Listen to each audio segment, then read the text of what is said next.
وما أرسلناك إلا رحمة للعالمين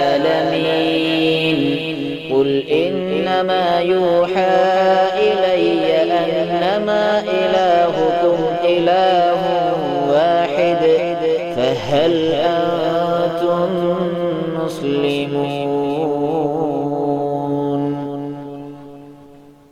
طائف کا واقعہ تفصیلاً آپ کے سامنے بیان کیا گیا تھا۔ نبی صلی اللہ علیہ وسلم اسلام کی تبلیغ کے لیے طائف چلے گئے۔ مکہ کے لوگ ستا رہے تھے۔ طائف جانے کے بعد آپ صلی اللہ علیہ وسلم کو اور بھی ستایا گیا، پتھر مارے گئے، شور مچایا گیا، تالیاں وغیرہ بجائے گئے۔ آپ صلی اللہ علیہ وسلم کبیدہ خاطر ہو کر، رنجیدہ ہو کر طائف سے مکہ کے لیے نکل پڑے۔ تو حضرت جبریل کے ساتھ ایک اور پہاڑی فرشتہ اللہ کے نبی صلی اللہ علیہ وسلم کی خدمت میں حاضر ہوا اور کہا کہ اگر آپ حکم دیں تو ہم ان طائف والوں کو دو پہاڑوں کے درمیان پیس کر برابر کر ڈالیں گے۔ تو اللہ کے نبی نے کہا نہیں، مجھے امید ہے ان کے آنے والی نسل اسلام قبول کرے گی۔ پھر آپ صلی اللہ علیہ وسلم وادی نخلا میں جا کر کچھ وقت کے لیے ٹھہرے تو جنوں کی ایک جماعت آئی اور آ کر اسلام کو قبول کر لیا۔ فآمنا بھی، ہم نے اس قرآن پر اسلام کو قبول کیا، ایمان لے آیا۔ تو یہ دو غیبی مدد کی وجہ سے آپ صلی اللہ علیہ وسلم کا دل قدرے مطمئن ہوا، اور اسی اطمینان کی وجہ سے آپ صلی اللہ علیہ وسلم نے یہ عزم مصمم کیا، یہ ارادہ کیا کہ اب میں مکہ جاؤں تو پہلے سے بھی زیادہ محنت سے کام کروں گا اسلام کی تبلیغ کے لیے، دین کی تبلیغ کے لیے۔ لہذا آپ صلی اللہ علیہ وسلم ذی قعدہ 10 نبوت جون کے آخر میں یا پھر جولائی کے شروع میں طائف سے مکہ تشریف لائے اور یہاں کے افراد کو، قبائل کو پھر سے اسلام کی دعوت دینی شروع کی۔ چونکہ موسم حج بھی قریب تھا، آپ صلی اللہ علیہ وسلم نے اس موقع کو غنیمت سمجھا اور ایک ایک قبیلے کے پاس گئے اور اسے اسلام کی دعوت دی، اسلام کی دعوت پیش کی۔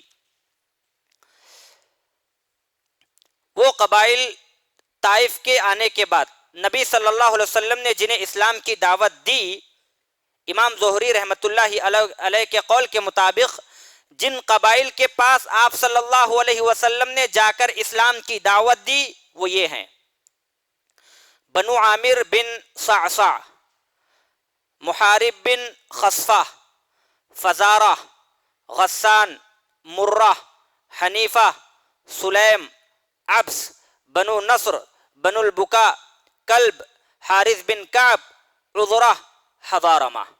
ان 14 قبائل کو آپ صلی اللہ علیہ وسلم نے اسلام کی دعوت پیش کی، اور یہ اسلام کی دعوت پیش کرنے کا مرحلہ صرف اسی سال نہیں بلکہ نبوت کے 34 سال سے جناب محمد الرسول اللہ صلی اللہ علیہ وسلم ان قبائل پر اسلام کی دعوت پیش کرتے رہے، مگر جب آپ طائف سے واپس مکہ آئے تو یہ عزم لے کر آئے تھے کہ میں پہلے سے بھی زیادہ افراد کو، قبائل کو اسلام کی دعوت پیش کروں گا، اسلام کی دعوت دوں گا۔ لہذا آپ صلی اللہ علیہ وسلم طائف سے پھر جب مکہ آئے تو زیادہ سے زیادہ ان قبائل کو اسلام کی دعوت پیش کرنے لگے۔ ابن اسحاق رحمۃ اللہ علیہ نے بعض قبائل پر اسلام کی پیشی اور ان کے جواب کی کیفیت کو ذکر کیا ہے، یعنی آپ صلی اللہ علیہ وسلم نے جن قبائل کو اسلام کی دعوت دی ان قبائل کا کیا رد عمل رہا، کیا انہوں نے اسلام قبول کیا یا انہوں نے اسلام قبول نہیں کیا، اس کا ذکر ابن اسحاق رحمۃ اللہ علیہ نے کیا ہے۔ میں چند قبائل آپ کے سامنے پیش کرنا چاہتا ہوں۔ پہلا قبیلہ بنو کلب۔ نبی صلی اللہ علیہ وسلم اس قبیلے کی ایک شاخ بنو عبداللہ کے پاس تشریف لے گئے اسلام کی دعوت دینے کے لیے۔ اس قبیلے کی ایک شاخ کے پاس جا کر اسلام کی دعوت پیش کی، انہیں حکم دیا اسلام قبول کرو، مگر اس قبیلے کے لوگوں نے انکار کیا، آپ کی دعوت کو نہیں مانا، آپ کی دعوت کو قبول نہ کیا۔ نمبر 2، بنو حنیفہ۔ آپ صلی اللہ علیہ وسلم ان کے ڈیرے کے پاس تشریف لے گئے اور جا کر انہیں اسلام کی دعوت پیش کی، لیکن ان جیسا برا سلوک عرب میں کسی نے نہیں کیا، اور ان لوگوں نے بھی، اس قبیلے کے لوگوں نے بھی آپ صلی اللہ علیہ وسلم کی دعوت کو نکار دیا، انکار کر دیا۔ تیسرا قبیلہ بنو عامر بن صعصع۔ نبی صلی اللہ علیہ وسلم نے ان کو بھی اسلام کی دعوت پیش کی، اللہ رب العالمین کی طرف بلایا، تو جواب میں ان کا ایک فرد آدمی بحیرہ بن فراس نے کہا، واللہ اگر میں اس نوجوان کو لے لوں، اس نوجوان کو، اس آدمی کو لے لوں تو اس کے ذریعے پورے عرب کو کھا جاؤں گا۔ پھر اس نے دریافت کیا جناب محمد رسول اللہ صلی اللہ علیہ وسلم سے، اچھا یہ بتائیے اگر ہم آپ سے بیعت کریں آپ کے دین کے سلسلے میں، پھر اللہ رب العالمین آپ کو غلبہ عطا کرے، فتح عطا کرے، تو پھر زمام کار قیادت، سیادت کس کے ہاتھ میں رہے گی؟ جناب محمد رسول اللہ صلی اللہ علیہ وسلم نے کہا، قیادت، زمام کار تو اللہ رب العالمین کے ہاتھ میں رہے گی، اسے اللہ رب العالمین جہاں چاہے رکھے۔ تو اس شخص نے کہا، آپ کی حفاظت میں تو ہمارے سینے اہل عرب کے نشانے پر رہے، یعنی ہم لڑیں، جنگ کریں، ہمارے سینے اہل عرب کے نشانے پر رہیں، اہل عرب، عرب والے، مکہ والے ہمارے سینوں کو چھلنی کر دیں، اور جب تم فتح یاب ہو جاؤ، غلبہ حاصل کرو، زمام کار کسی اور کے ہاتھ میں رہے، یہ ممکن نہیں۔ لہذا انہوں نے بھی دین اسلام کو قبول کرنے سے انکار کر دیا، صرف زمام کار کی وجہ سے، قیادت کی وجہ سے، قیادت ان کے ہاتھ میں نہ ہونے کی بنا پر۔ اللہ کے نبی نے کہا قیادت تو یہ اللہ رب العالمین کے ہاتھ میں ہے، اللہ رب العالمین جہاں چاہے قیادت کو رکھے، صرف اسی بنیاد پر انہوں نے اسلام کو قبول نہیں کیا۔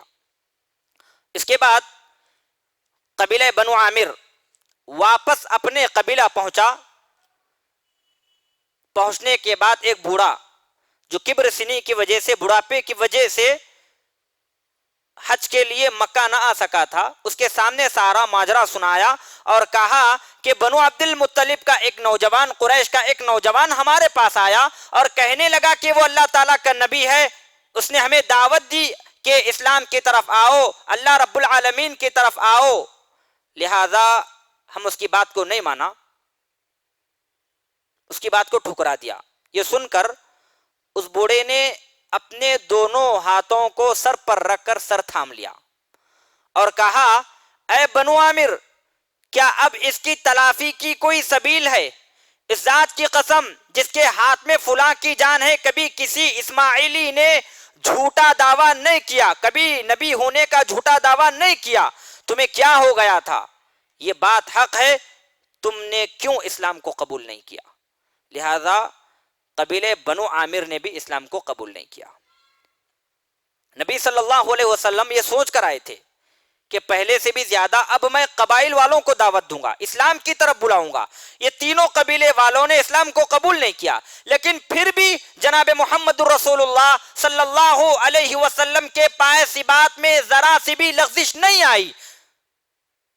قبائل نے اسلام قبول نہ کیا، آپ صلی اللہ علیہ وسلم نے اس سے کبیدہ خاطر رنجیدہ نہیں ہوئے، بلکہ اور بھی زیادہ محنت سے کام شروع کیا، اور بھی زیادہ اللہ رب العالمین کی دعوت کو عام کرنا شروع کیا۔ اسی وجہ سے ایمان کی شعائیں مکہ میں تھی، اب مکہ سے باہر ہونا شروع ہوئی۔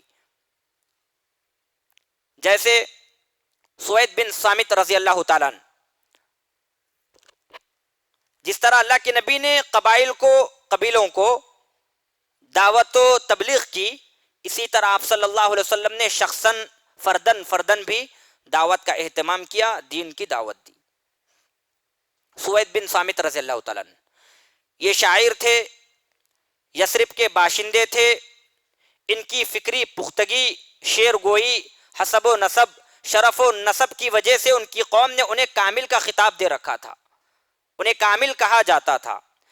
یہ حج اور عمرہ کے لیے مکہ تشریف لائے تو جناب محمد رسول اللہ صلی اللہ علیہ وسلم ان کے پاس گئے، جا کر انہیں اسلام کی دعوت پیش کی تو سوید بن صامت نے کہا اس طرح کا کلام میرے پاس بھی ہے۔ نبی صلی اللہ علیہ وسلم نے فرمایا کون سا کلام ہے؟ تو انہوں نے کہا حکمت لقمان ہے، لقمان کی حکمت ہے۔ نبی صلی اللہ علیہ وسلم نے فرمایا اچھا مجھے پڑھ کر سناؤ، پیش کرو۔ انہوں نے حکمت لقمان سنایا۔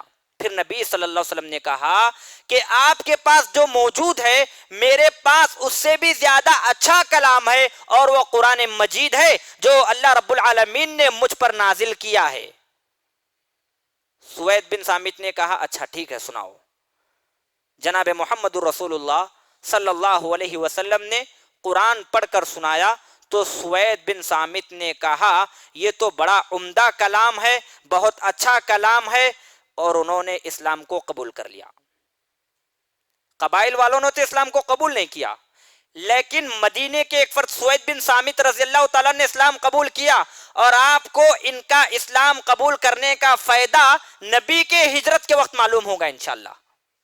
اللہ کے نبی صلی اللہ علیہ وسلم بہت ہی حکمت عملی سے کام کر رہے تھے۔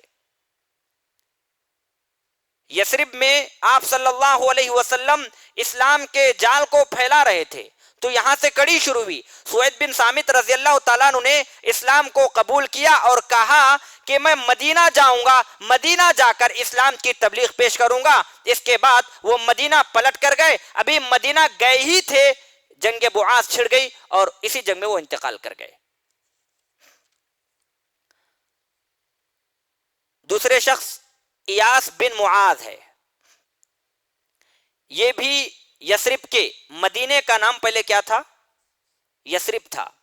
یہ بھی مدینے کے یثرب کے باشندے تھے۔ 11 نبوت میں جنگ بعاث سے کچھ پہلے اوس کا ایک وفد قریش کی خدمت میں حاضر ہوا تاکہ خزرج کے خلاف مدد حاصل کر سکے، تعاون حاصل کر سکے اور حلف لے سکے۔ آپ کو معلوم ہے اوس اور خزرج یہ مدینے کے یثرب کے 2 قبیلے تھے، ہمیشہ ان کے درمیان لڑائی جاری رہتی تھی، بغض، عداوت، نفرت کی آگ میں یہ جھلسے ہوئے تھے۔ اوس کی تعداد خزرج کے مقابلے میں کم تھی، لہذا مکہ یہ سوچ کر آئے، ان کا وفد یہ سوچ کر آیا تاکہ مکہ کے لوگوں سے، قریش کے لوگوں سے مدد لے سکے، تعاون لے سکے اور پھر خزرج کے ساتھ حملہ کر سکے، یہ سوچ کر آئے تھے۔ نبی صلی اللہ علیہ وسلم کو معلوم ہوا، ایاس بن معاذ بھی اسی وفد کے ہمراہ مدینہ سے مکہ آئے تھے۔ نبی صلی اللہ علیہ وسلم کو معلوم ہوا کہ ایک وفد یثرب کا مکۃ المکرمہ آیا ہوا ہے، تو نبی صلی اللہ علیہ وسلم کو جیسے ہی اس وفد کی آمد کا علم ہوا، آپ صلی اللہ علیہ وسلم ان کے پاس تشریف لے گئے اور ان کے درمیان بیٹھ کر یوں خطاب فرمایا، آپ لوگ جس مقصد کے لیے یہاں تشریف لائے ہیں کیا اس سے بہتر چیز قبول کر سکتے ہیں؟ سب نے مل کر کہا کیا ہے وہ چیز؟ پھر اللہ کے نبی صلی اللہ علیہ وسلم نے فرمایا میں اللہ کا رسول ہوں، اللہ رب العالمین نے مجھے اس قوم میں بھیجا ہے کہ تم اللہ رب العالمین کی عبادت کرو، اللہ رب العالمین کے سوا کوئی عبادت کے لائق نہیں ہے، اللہ رب العالمین ہی رب ہے، اللہ رب العالمین کے سوا کسی کو شریک نہ بنانا، اللہ رب العالمین ہی کی عبادت کرنا۔ پھر آپ صلی اللہ علیہ وسلم نے قرآن کی تلاوت فرمائی، قرآن پڑھ کر سنایا تو اس وقت ایاس بن معاذ نے کہا واللہ یہ تو بہترین کلام ہے، اور یہ اس سے بہتر ہے جس چیز کے لیے ہم یہاں مکہ آئے ہیں، اس سے بہتر یہ اسلام ہے، قرآن ہے۔ لیکن وفد کے ایک رکن رکین انس بن رافع نے ایک مٹھی مٹی اٹھائی اور ایاس بن معاذ کے منہ پر دے مارا اور کہا میری عمر کی قسم یہاں ہم دوسرے مقصد سے آئے ہیں، اس مقصد سے نہیں آئے۔ یہ وفد قریش کے ساتھ جس حلف کے لیے، جس تعاون کے لیے آیا تھا، جس مقصد کے لیے آیا تھا، اس مقصد میں ناکام ہو کر، نامراد ہو کر واپس مدینہ پلٹ گیا۔ حضرت ایاس بن معاذ بھی واپس مدینہ پلٹ گئے۔ مدینے میں چند دن قیام کرنے کے بعد ان کا انتقال ہو گیا، اور انتقال کے وقت یہ تکبیر، تحلیل، تسبیح کر رہے تھے، اسی لیے لوگوں کا کہنا ہے کہ ان کی وفات اسلام پر ہوئی ہے۔ دوسرے شخص تھے، یثرب کے تھے۔ نمبر 3، ابو ذر غفاری رضی اللہ تعالیٰ عنہ۔ مدینے میں لوگوں کو معلوم ہوا کہ مکہ میں ایک شخص آیا ہوا ہے جو اپنے آپ کو نبی کہتا ہے۔ یہ بات لوگوں کو کس سے معلوم ہوئی؟ کوئی بتا سکتے ہیں؟ مدینے کے لوگوں کو کیسے معلوم ہوا کہ مکہ میں ایک شخص آیا ہے اور اپنے آپ کو نبی رسول کہتا ہے؟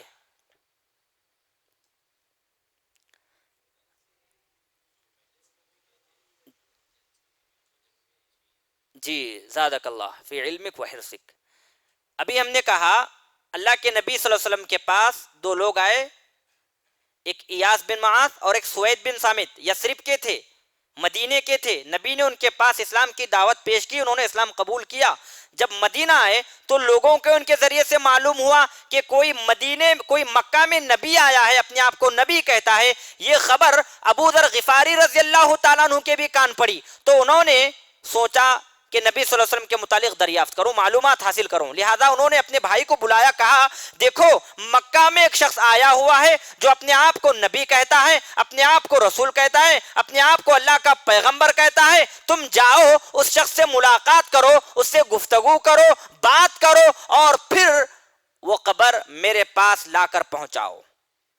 ابو ذر غفاری رضی اللہ تعالیٰ عنہ کے بھائی مکہ گئے، نبی سے ملاقات کی، نبی سے گفتگو کی، واپس پھر مدینہ یثرب آئے اور اپنے بھائی کو کہا کہ واللہ میں ایسا آدمی اپنی زندگی میں کبھی نہ دیکھا جو حق بات کی طرف لوگوں کو بلاتا ہے، نیکی کی طرف بلاتا ہے اور برے کاموں سے روکتا ہے۔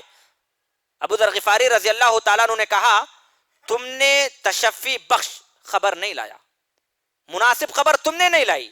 لہذا ابو ذر غفاری کہتے ہیں میں خود توشا دان لیا اور ایک ڈنڈا پکڑا، مکے کی راہ پر چل پڑا۔ مکہ تو میں پہنچ گیا، مگر مجھے جناب محمد رسول اللہ صلی اللہ علیہ وسلم کے بارے میں معلوم نہیں تھا، نبی صلی اللہ علیہ وسلم کو میں نہیں پہچان سکتا تھا۔ لہذا میں نے مناسب بھی نہیں سمجھا کہ میں کسی سے نبی سے متعلق دریافت کروں نبی کون ہے، لہذا میں زمزم کا پانی پیتا اور مسجد حرام میں پڑا رہتا۔ حضرت علی رضی اللہ تعالیٰ عنہ کا گزر ہوا، انہوں نے مجھے دیکھا، کہا اجنبی معلوم ہوتے ہو؟ میں نے کہا ہاں۔ حضرت علی رضی اللہ تعالیٰ عنہ نے مجھے لے کر اپنے گھر کی طرف چل دیا۔ صبح ہوئی، میں اس ارادے کے ساتھ حضرت علی کے گھر سے نکلا مسجد حرام کی طرف کہ اب اگر کوئی شخص مجھے ملے تو میں جناب محمد رسول اللہ صلی اللہ علیہ وسلم کے بارے میں معلومات حاصل کروں۔ یہ سوچ کر گئے مگر کسی سے نہیں پوچھا، زمزم کا پانی پیے، مسجد حرام میں پڑے رہے۔ پھر حضرت علی رضی اللہ تعالیٰ عنہ کا گزر ہوا۔ حضرت علی رضی اللہ تعالیٰ عنہ نے دیکھا، پوچھا اس اجنبی کو شاید ابھی تک اپنا مقام، اپنا ٹھکانہ نہیں معلوم ہوا ہے۔ ابو ذر غفاری کہتے ہیں میں نے کہا ہاں نہیں معلوم ہوا۔ حضرت علی رضی اللہ تعالیٰ عنہ پھر لے کر انہیں نکل پڑتے ہیں۔ پہلی مرتبہ تو نہ حضرت علی رضی اللہ تعالیٰ عنہ نے کچھ حضرت ابو ذر غفاری سے پوچھا، نہ ابو ذر غفاری نے حضرت علی سے پوچھا۔ لیکن جب دوسری مرتبہ اپنے گھر کی طرف لے کر چل دیے، راہ چلتے حضرت علی رضی اللہ تعالیٰ عنہ نے دریافت کیا بھائی تم ہو کون، یہاں کیوں آئے ہو، اس شہر میں تمہارا کیا واسطہ ہے، کس وجہ سے یہاں آئے ہو، تمہارا کیا معاملہ ہے؟ تو حضرت ابو ذر غفاری رضی اللہ تعالیٰ عنہ نے کہا کہ اگر تم اس بات کو راز میں رکھو گے تو میں تمہیں بتاؤں گا، ورنہ میں تمہیں نہیں بتاؤں گا۔ حضرت علی نے کہا ایسا ہی ہوگا، تمہاری بات راز میں رکھی جائے گی، بات تو بھلا بتاؤ کیا ہے؟ ابو ذر غفاری رضی اللہ تعالیٰ عنہ نے کہا دراصل مسئلہ یہ ہے، معاملہ یہ ہے، مدینے میں سوید بن سامت اور ایاس بن معاذ کے واسطے سے ہمیں یہ خبر پہنچی ہے کہ مکہ میں ایک شخص نمودار ہوا ہے جو اپنے آپ کو اللہ کا نبی کہتا ہے، اپنے آپ کو اللہ کا رسول کہتا ہے، اپنے آپ کو اللہ کا پیغمبر کہتا ہے۔ میں مناسب سمجھا اس شخص سے ملاقات کروں، اس کے بارے میں جانو، اس سے گفتگو کروں، اس سے کلام کروں، یہ غرض لے کر، یہ مقصد لے کر میں یہاں آیا ہوا ہوں۔ حضرت علی رضی اللہ تعالیٰ عنہ نے کہا جناب درست آئے ہو تم اور درست آدمی کے پاس آئے ہو، کسی مشرک کے ہاتھ نہیں لگے. مشرک تو ویسے بھی جناب محمد رسول اللہ صلی اللہ علیہ وسلم سے لوگوں کو روک رہے تھے، اسلام سے روک رہے تھے. دیکھیے حضرت ابو ذر غفاری رضی اللہ تعالیٰ عنہ کے نصیب راست طور پر حضرت علی رضی اللہ تعالیٰ عنہ سے ملاقات ہوئی، اور حضرت علی نے کہا میرا بھی رخ وہیں پر ہے، رخ محمد کی طرف ہے، میں بھی محمد رسول اللہ کے پاس جا رہا ہوں، اور دیکھو میں جہاں گھس جاؤں تم بھی وہیں گھس جانا، میں جہاں جا رہا ہوں تم بھی میرے پیچھے پیچھے ہو لو، اور جہاں میں گھس جاؤں، جہاں داخل ہو جاؤں تم بھی وہاں گھس جانا، داخل ہو جانا.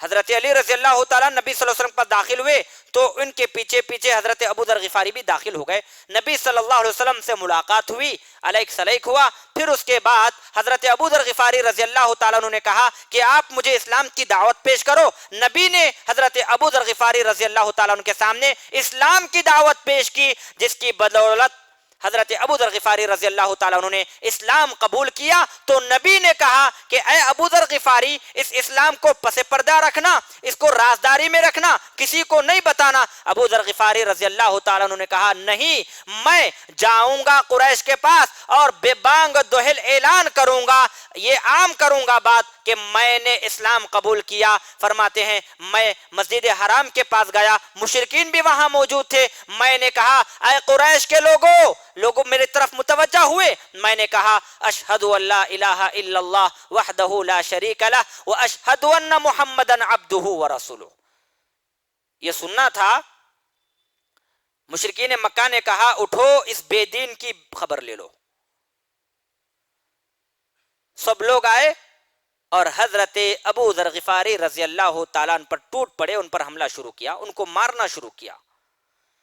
جس کو جیسا مارنا تھا ویسا مار رہا تھا. حضرت عباس رضی اللہ تعالیٰ عنہ نے جب دیکھا فوراً آگے بڑھے اور آگے بڑھ کر جھانک کر دیکھا، چونکہ پورے مشرک ان کے اوپر ٹوٹ پڑے تھے، اب دیکھنے کے لیے جھانکنا ضروری تھا. حضرت عباس رضی اللہ تعالیٰ نے جھانک کر دیکھا تو پتا چلا یہ ابو ذر غفاری رضی اللہ تعالیٰ نے جو قبیلہ غفار سے تعلق رکھتے ہیں. حضرت عباس رضی اللہ تعالیٰ نے ان سے چھڑا لیا اور کہا پتا ہے تم کس کو مار رہے ہو؟ تمہاری گزرگاہ اور تمہاری تجارت گاہ اسی قبیلے غفار کے راستے سے نکلتی ہے. مکہ کے لوگ تجارت کی غرض سے جایا کرتے تھے اور ان کو یثرب سے ہو کر جانا تھا، مدینے کی طرف سے ہو کر جانا ضروری تھا، دوسرا کوئی راستہ نہیں تھا. اور مدینے میں بھی حضرت ابو ذر غفاری کے خاندان قبیلے کے راستے سے ہو کر جانا ہوتا تھا. جیسے ہی انہوں نے یہ سنا حضرت ابو ذر غفاری رضی اللہ تعالیٰ عنہ کو چھوڑ دیا. ابو ذر غفاری کہتے ہیں پھر میں دوسرے دن آیا مسجد حرام کے پاس، آ کر پھر وہی بات کہی اشہد ان لا الہ الا اللہ وحدہ لا شریک لہ واشہد ان محمدا عبدہ ورسولہ. پھر مشرکین مکہ مجھ پر ٹوٹ پڑے. پھر حضرت عباس رضی اللہ تعالیٰ عنہ آئے اور آ کر انہوں نے چھڑایا اور وہی بات کہی جو کل کہی تھی. تو لہذا ابو ذر غفاری رضی اللہ تعالیٰ عنہ نے بھی اسلام کو قبول کیا. اس کا اثر ظاہری سی بات ہے، اس کا فائدہ، اس کا ثمر بہترین صورت میں ملا. چونتے طفیل بن عمرو دوسی، یہ شریف انسان تھے، شاعر تھے، قبیلے دوس کے سردار تھے. نبوت کے 11ویں سال مکہ مکرمہ تشریف لائے. آپ کے پہنچنے سے پہلے ہی اہل مکہ نے، اہل عرب نے آپ کا استقبال کیا. اور جب طفیل بن عمرو دوسی تشریف لائے مکہ تو مکہ والوں نے کہا اے طفیل تم ہمارے شہر تشریف لائے ہو، دیکھنا یہ محمد اپنی باتوں سے سب کو بہکا رہا ہے. بھائی بھائی سے جدا ہو رہا ہے، بہن بہن سے جدا ہو رہی ہے، باپ بیٹے سے جدا ہو رہا ہے، بیٹا باپ سے جدا ہو رہا ہے. لہذا اس محمد نے ہمارے شیرازے کو بکیر دیا ہے، ہمارے صفوں میں انتشار پیدا کیا ہے، ہمارے درمیان تفرقات ڈال دیا ہے. تم یہاں آئے ہو لیکن خبردار اس محمد کی باتوں سے بچنا، اس محمد کے قریب نہ جانا. اگر تم اس محمد کے قریب چلے جاؤ گے تو تم بھی بہک جاؤ گے. حضرت طفیل بن عمرو دوسی کہتے ہیں میں نے مکہ والوں کے یہ بار بار کہنے کی وجہ سے یہ طے کر رکھا تھا کہ محمد کی کوئی بات بھی میرے کان میں نہ پڑنے جائے، اسی لیے میں مسجد حرام ایک مرتبہ گیا تو اپنے کانوں میں روئی ٹھونس لیا تاکہ محمد کی ایک بات بھی، ایک حرف بھی میرے کانوں میں نہ پہنچ سکے۔ لیکن دیکھیے طفیل بن عمرو دوسی کہتے ہیں شاید اللہ رب العالمین کو منظور تھا کہ میں جناب محمد الرسول اللہ صلی اللہ علیہ وسلم کی بات کو سن سکوں، اسی لیے میں نے جناب محمد الرسول اللہ صلی اللہ علیہ وسلم کی بات کو سنا تو مجھے بہت ہی عمدہ کلام معلوم ہوا، بہت ہی اچھی بات معلوم ہوئی۔ اور وہ کہتے ہیں میں دل ہی دل میں سوچا کہ میں تو ایک شاعر آدمی ہوں، ایک اچھا آدمی ہوں، حق اور باطل کے درمیان، جھوٹ اور سچ کے درمیان فرق کرنے والا ہوں، ہو نہ ہو مجھے محمد کی بات سننا ہے، اگر اچھی ہے تو قبول کریں گے، اگر خراب ہے تو پھر بات کو چھوڑ دیں گے۔ نبی صلی اللہ علیہ وسلم مسجد حرام سے جب پلٹے تو ابو ذر غفاری بھی جناب محمد الرسول اللہ صلی اللہ علیہ وسلم کے پیچھے پیچھے چلے گئے اور جا کر نبی صلی اللہ علیہ وسلم سے ملاقات کی، کہا میں قبیلے دوس سے یہاں آیا ہوں، لوگوں نے مجھے آپ کے خلاف بھڑکایا، یہاں تک کہ میں آپ کی بات نہ سننے کا تہیہ کر کے کانوں میں روئیں ٹھونس لیا، لیکن پھر خیال آیا چلو آپ کے کچھ باتوں کو سنوں، اچھی ہے تو قبول کروں، اگر خراب ہے تو چھوڑ دوں۔ نبی صلی اللہ علیہ وسلم نے ان کو اسلام کی دعوت پیش کی اور ان کے سامنے بھی قرآن مجید کی تلاوت فرمائی تو طفیل بن عمرو دوسی کو یہ قرآن بڑا عمدہ کلام محسوس ہوا، نظر آیا، لہذا انہوں نے بھی اسلام قبول کیا۔ اور طفیل بن عمرو دوسی نے کہا میں قبیلے کا سردار ہوں، میں اپنے قبیلے کے پاس جاؤں گا تو ضرور بضرور لوگ اسلام کو قبول کریں گے۔ پھر طفیل بن عمرو دوسی اپنے قبیلہ آئے اور آ کر اسلام کی دعوت لوگوں کے سامنے پیش کی، ان کے والد اور ان کی بیوی نے اسلام کو قبول کیا۔ شروع میں تو ابتداً اسلام قبول کرنے سے انکار کرتے رہے، لیکن بعد میں ایک اچھی خاصی تعداد نے، قبیلہ دوس کی ایک اچھی خاصی تعداد اسلام قبول کی۔ یہ فائدہ ہوا قبائل کو اور اشخاص کو فردن فردن دعوت دینے کا، یہ فائدہ ہے۔ نبی صلی اللہ علیہ وسلم کی حکمت تھی اور نبی صلی اللہ علیہ وسلم کی سوچ تھی، مدبرانہ صلاحیتیں تھی۔ اہل مکہ رسول اللہ صلی اللہ علیہ وسلم کو جھٹلانے اور لوگوں کو اللہ کی راہ سے روکنے میں پیش پیش رہتے تھے، لیکن نبی صلی اللہ علیہ وسلم کی حکمت الگ تھی۔ آپ کی حکمت یہ تھی کہ آپ صلی اللہ علیہ وسلم رات کے پہر میں قبائل والوں کے پاس اور لوگوں کے پاس اسلام کی دعوت دینے کے لیے جایا کرتے تھے۔ کیوں؟ اس لیے کہ کوئی مشرک راستے میں رکاوٹ نہ ڈال سکے۔ دن میں اگر اسلام کی دعوت ہو رہی تھی تو لوگ آپ کو ستا رہے تھے، ظلم و ستم کے پہاڑ توڑ رہے تھے اور آپ کو اسلام کی دعوت دینے سے روک رہے تھے، آڑ بن رہے تھے۔ تو نبی کی حکمت عملی تھی رات میں چلے جائیں، رات میں دعوت دیں۔ اللہ اکبر۔ آپ صلی اللہ علیہ وسلم کی قد و کاوش دیکھیے، کبھی بھی آپ صلی اللہ علیہ وسلم نے 13 سال چین و سکون سے نہیں بیٹھے۔ دعوت کا کام چین و سکون کے ساتھ نہیں ہوتا۔ دعوت میں اگر آگے بڑھنا ہے تو اپنے آپ کو وہاں پر لٹا دینا ہے، اپنی زندگی کو وہاں کھپا دینا ہے۔ آپ صلی اللہ علیہ وسلم کی زندگی آپ نے دیکھی، 11 سال کی یہ تاریخ آپ کے سامنے بیان کی گئی۔ ان 11 سال میں جناب محمد الرسول اللہ صلی اللہ علیہ وسلم نے کبھی بھی چین و سکون آرام کے ساتھ نہیں بیٹھا، بلکہ ہمیشہ قد و کاوش کرتے رہے، اسلام کی دعوت دیتے رہے، دین کی دعوت دیتے رہے۔ مکہ والوں نے اسلام کی دعوت قبول نہیں کیا تو پھر آپ نے طائف چلے گئے، طائف جا کر وہاں مار کھا کر پھر یہ عزم و استقلال کے ساتھ آئے کہ پہلے سے بھی زیادہ اب میں محنت سے کام کروں گا۔ دن میں مشرکین مکہ جناب محمد الرسول اللہ صلی اللہ علیہ وسلم کو روکتے رہے تو آپ صلی اللہ علیہ وسلم نے رات کا وقت نکالا، میں رات کے وقت اپنی قوم والوں کو دین کی دعوت پیش کروں، اسلام کی دعوت پیش کروں، اور یہ رات میں دعوت دینے کی وجہ سے بہتر سے بہتر ثمر ملتے رہے، فائدہ ملتا رہا۔ تو آپ صلی اللہ علیہ وسلم رات میں چلے جاتے۔ اسی حکمت کے مطابق ایک رات آپ نے حضرت ابوبکر اور حضرت علی کے ہمراہ نکل پڑے، باہر نکلے دعوت و تبلیغ پیش کرنے کے لیے۔ مینا کی گھاٹی سے گزر رہے تھے تو کچھ لوگ باہم گفتگو کر رہے تھے۔ آپ نے ان کی گفتگو کو سنا، سیدھا ان کا رخ کیا۔ یہ مدینے کے 6 نوجوان تھے اور سارے کے سارے خزرج سے تعلق رکھتے تھے۔ آپ صلی اللہ علیہ وسلم نے ان کے پاس بیٹھا اور انہیں اسلام کی دعوت پیش کی. 6 لوگ یہ تھے: اسعد بن زرارہ، عوف بن حارث، رافع بن مالک، قطبہ بن عامر، عقبہ بن عامر، حارث بن عبداللہ.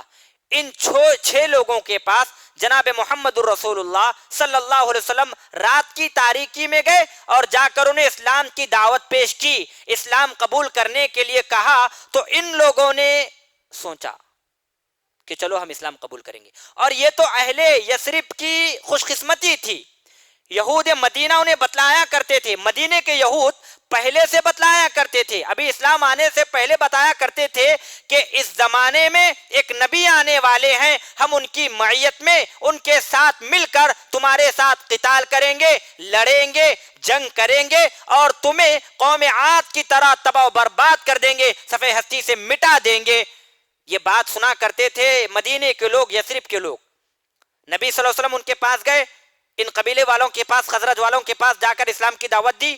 انہوں نے آپس میں مشورہ کیا، دیکھو یہ وہی نبی ہیں، ہو سکتا ہے جس کا تذکرہ بارہا یہود کیا کرتے تھے اور کہا کرتے تھے کہ ہم اس نبی کے ساتھ مل کر تمہیں عاد ارم کی طرح قتل کر ڈالیں گے، صفحہ ہستی سے مٹا دیں گے، لہذا جلد سے جلد اسلام قبول کرو، کہیں یہود کے لوگ سبقت نہ کر جائیں. اس لیے انہوں نے اسلام کو قبول کر لیا. یہ 6 لوگ اسلام کو قبول کر لیا اور انہیں توقع تھی.